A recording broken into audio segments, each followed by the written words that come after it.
इसे लिखा है ज्ञानेंद्र मधेशिया ने और आवाज दी है मैंने। राहुल को याद है वो बात जब बचपन में उसकी तबीयत बहुत ज्यादा खराब थी। उसके पापा कैसे इधर उधर रोते गाते सब डॉक्टरों से उसके जीवन की भीख मांग रहे थे।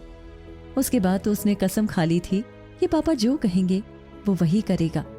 पूजा से शादी करने का निर्णय भी इसी का परिणाम था, लेकिन पूजा के प्रति उसके मन में घृणा बहुत ज्यादा भर गई थी। पूजा को बहुत डर लग रहा था। ऐसा पहली बार। पहले जब वो उसके साथ बैठती थी तो उसे सबसे ज्यादा कंफर्टेबल महसूस होता था, लेकिन कल रात के बाद उसका नजरिया बदल चुका था। बगल में बैठे राहुल से उसका शरीर टच हो रहा था, जिससे कि उसके शरीर में एक अजीब सा खौफ पैदा हो रहा था। शायद इस खौफ को राहुल भांप गया। उसने पूजा के कानों में कहा, बड़ी सुंदर लग रही हो पूजा, ये पीले रंग की साड़ी तुम पे बड़ी सूट कर रही है। पूजा को अपने कानों पर यकीन नहीं हुआ कि राहुल ऐसा बोल रहा है। पूजा एकटक राहुल को देखने लगी।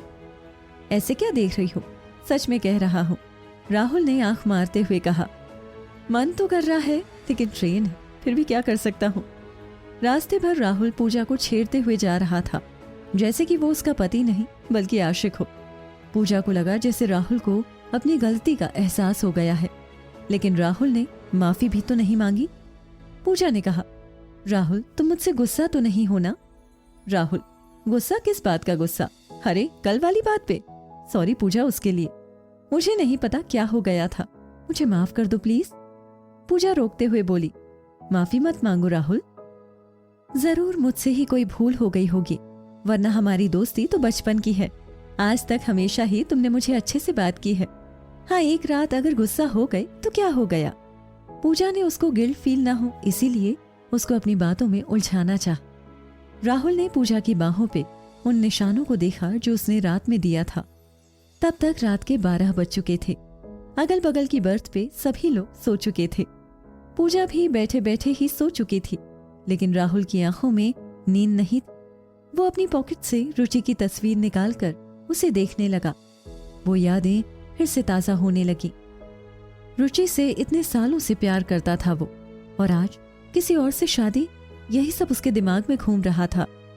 जैसे ही पूजा ने सीट पे अंगड़ाई ली, राहुल ने फोटो अपनी जेब में वापस रख ली ताकि वो उसे देख ना सके। भोर में ट्रेन रुकी, सब कानपुर के स्टेशन पे उतरना चालू कर दिए। पूजा को लेकर राहुल अपनी कंपनी की तरफ से मिले हुए फ्लैट में लेकर चला गया। फ्लैट बहुत बड़ा था, उसमें खिड़कियां ऐसी थी जैसे कि आसपास के जितने भी नजारे हो एकदम अच्छी तरह से दिख सके। बड़े से फ्लैट में पूजा को थोड़ा सा डर भी लग रहा था, कुछ कमरे से और कुछ राहुल के बर्ताव से। राहुल तो उसका बचपन का दोस्त था, फिर भी उसे ऐसा लग रहा था जैसे कि वो किसी अजनबी के साथ हो। पूजा, कल के लिए माफ कर देना यार। राहुल ने जाती हुई पूजा का हाथ पीछे से पकड़ लिया। पूजा चीखी।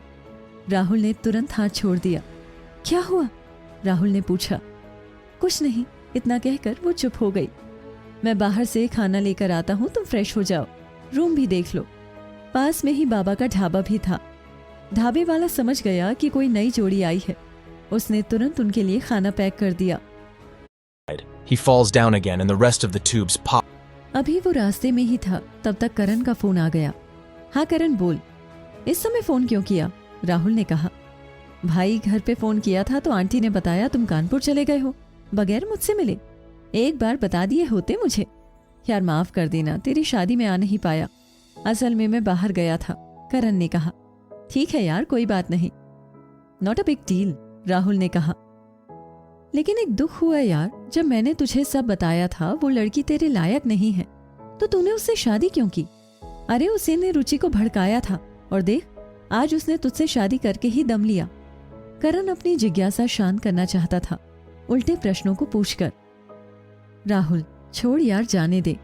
करण, कहीं उसकी सुंदरता पे मोहित तो नहीं हो गया तू?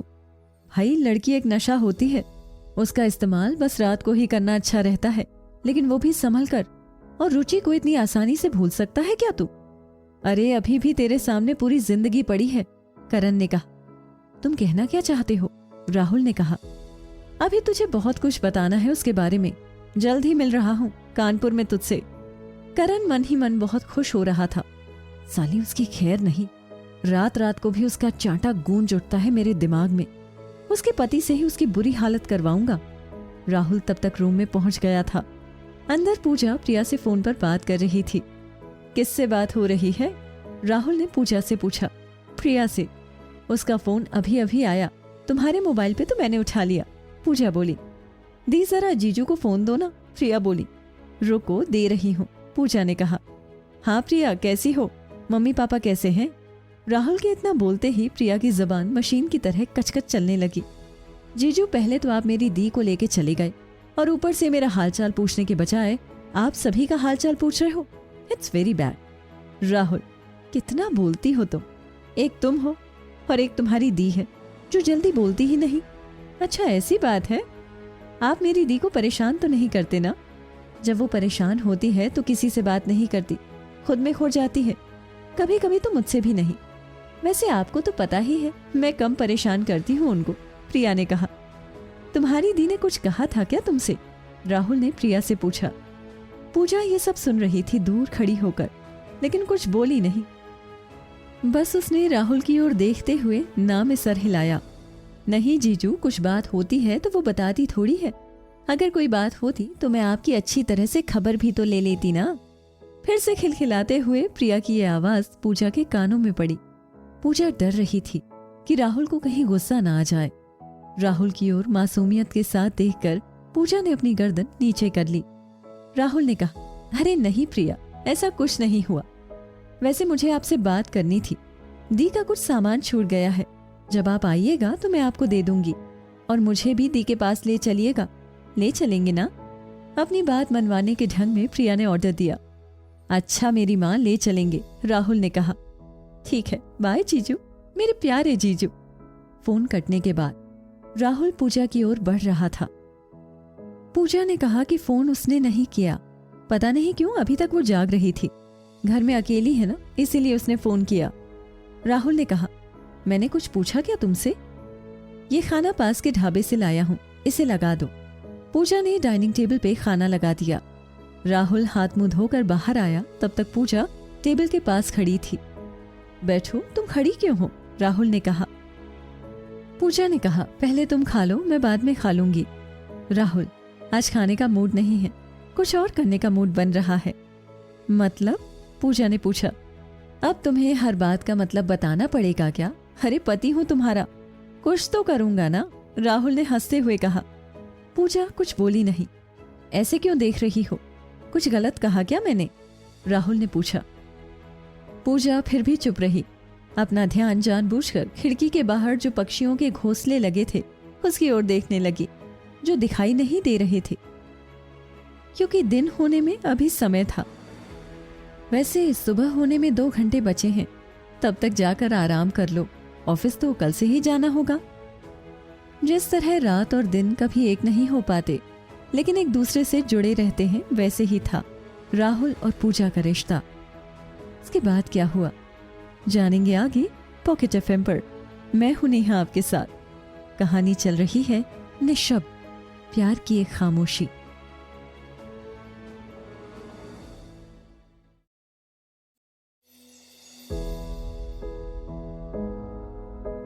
हेलो दोस्तों, आप सुन रहे हैं आपका अपना पॉकेट एफएम। मैं हूं नेहा आपके साथ एक नई कहानी लेकर, जिसका नाम है निशब्द, प्यार की एक खामोशी।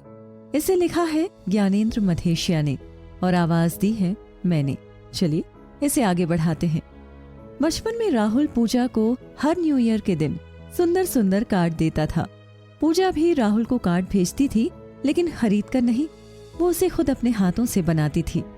कार्ड देखकर राहुल कहता, भले ही ये कार्ड खूबसूरत है लेकिन उसके भेजे हुए कार्डों से कम। लेकिन पूजा ने कभी उसकी बातों का बुरा नहीं माना। उसे तो तरह तरह के कार्ड, ड्राइंग, पेंटिंग बनाने अच्छे लगते थे और इन सबसे ज्यादा कहानियां लिखने का शौक था उसे। खाना भी बहुत अच्छा बनाती थी बचपन से ही। उसकी माँ प्रभा देवी ने उसे बचपन से ही कुशल बना दिया था। कारण प्रिया थी, उसका ख्याल कुछ ज्यादा रखना पड़ता था। उस समय वो बच्ची ही थी। वैसे मम्मी से ज्यादा पूजा ही प्रिया को संभाले रहती। शायद यही कारण था कि प्रिया उससे ज्यादा जुड़ी हुई थी। किसी का छूना उसे बड़ा अजीब लग रहा था।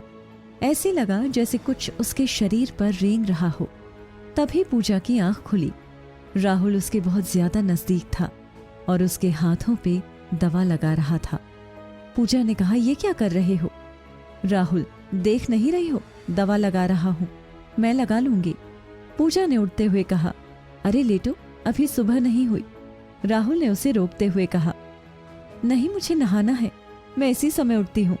पूजा ने उसका हाथ हटाते हुए कहा, ठीक है, तब जाओ।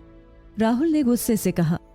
पूजा कुछ बोली नहीं, बाथरूम की ओर जाने लगी। तब तक फोन की घंटी बजी।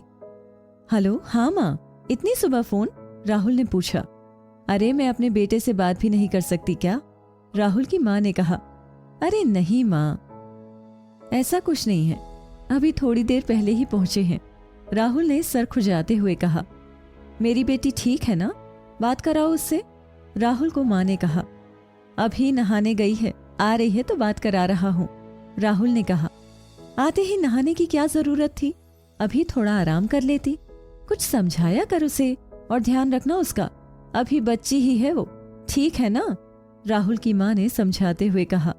हाँ माँ, समझ गया। थोड़ी देर में पूजा नहाकर बाहर आई। राहुल, जाकर तुम भी नहा लो, तब तक मैं चाय ला रही हूँ। राहुल भी नहाने चला गया। तब तक मैं मार्केट से जाकर खाने पीने का सामान ले आता हूँ। पूजा जल्दी जल्दी काम निपटा गिफ्ट होगी। पूजा ने सोचा राहुल के लिए एक अच्छी सी तस्वीर बनाएगी, इतनी अच्छी जो उसे पसंद आए। वो अभी खाली थी तो उसने खिड़की के बाहर, यहाँ भी शुरू हो गई। अपनी कला को लड़खड़ाते हुए गिरी ही थी कि राहुल ने उसे संभाल लिया। अरे संभल कर, मेरी बाहों में आने की इतनी भी क्या जल्दी?